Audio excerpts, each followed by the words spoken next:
താലൂക്ക് തലത്തിൽ പൊതുജനങ്ങളുടെ പരാതികൾ പരിഹരിക്കാനായി മന്ത്രിമാർ നേരിട്ടെത്തുന്ന താലൂക്ക് തല അദാലത്തുകൾ ഇന്നു മുതൽ ആരംഭിക്കും. സംസ്ഥാനതല ഉദ്ഘാടനം രാവിലെ 10 മണിക്ക് തിരുവനന്തപുരം ഗവൺമെന്റ് വിമൻസ് കോളേജിൽ മുഖ്യമന്ത്രി നിർവഹിക്കും. എല്ലാ താലൂക്കുകളിലും മന്ത്രിമാർ നേരിട്ടെത്തി ജനങ്ങളുടെ പരാതികൾ സ്വീകരിക്കും. AV ജയശങ്കർ ഉണ്ട് തിരുവനന്തപുരത്ത്. ജയശങ്കർ, വിവരങ്ങൾ എന്തൊക്കെയാണ്?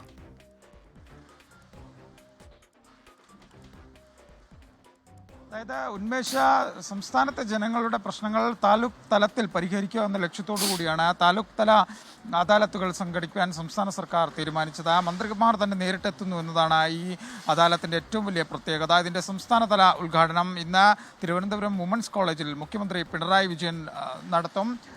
ഇന്ന് തിരുവനന്തപുരം താലൂക്കുമായി ബന്ധപ്പെട്ട പ്രശ്നങ്ങളായിരിക്കും ഇവിടെ കൈകാര്യം ചെയ്യുക. കരുതലും കൈത്താങ്ങും എന്ന പേരിലാണ് സംസ്ഥാന സർക്കാർ ഈ താലൂക്ക് തല അദാലത്തുകൾ നടത്തുന്നത്. ഇവിടെ ഏകദേശം ഉദ്ഘാടനത്തിന് വേണ്ട എല്ലാവിധ ഒരുക്കങ്ങളും പൂർത്തിയാക്കിയിട്ടുണ്ട്. വിവിധ വകുപ്പുകളുടെ സ്റ്റോളുകൾ ഉൾപ്പെടെ ഇവിടെ ക്രമീകരിച്ചിട്ടുണ്ട്. നമുക്ക് ദൃശ്യങ്ങളിൽ കാണാം. ഈ ഓരോ വകുപ്പുകൾക്കും അവരുടെ പരാതികൾ കേൾക്കാൻ പ്രത്യേക കൗണ്ടറുകൾ ഇവിടെ ഒരുക്കിയിട്ടുണ്ട്. ഈ ഓരോ സ്ഥലത്തെത്തി ബന്ധപ്പെട്ട വകുപ്പുകളുടെ പരാതി പൊതുജനങ്ങൾക്ക് നൽകാം.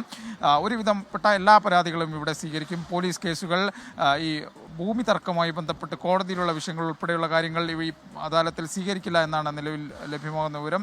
അതിനപ്പുറത്തേക്ക് പൊതുവായി പരിഹരിക്കപ്പെടേണ്ട ജനങ്ങളെ ബാധിക്കുന്ന സാങ്കേതിക കുരുക്കിൽ, നിയമക്കുരുക്കിൽ കുടുങ്ങി നിൽക്കുന്ന, ചുവപ്പ് നാടയിൽ കുടുങ്ങി കിടക്കുന്ന ഒരുവിധം പരാതികളെല്ലാം തന്നെ ഈ അദാലത്തിലൂടെ പരിഹരിക്കുമെന്നാണ് സർക്കാർ വ്യക്തമാക്കുന്നത്. എന്തായാലും ഇതിൻ്റെ സംസ്ഥാനതല ഉദ്ഘാടനം ഇന്ന് 10 മണിക്ക് മുഖ്യമന്ത്രി പിണറായി വിജയൻ സംഘടിപ്പിക്കും.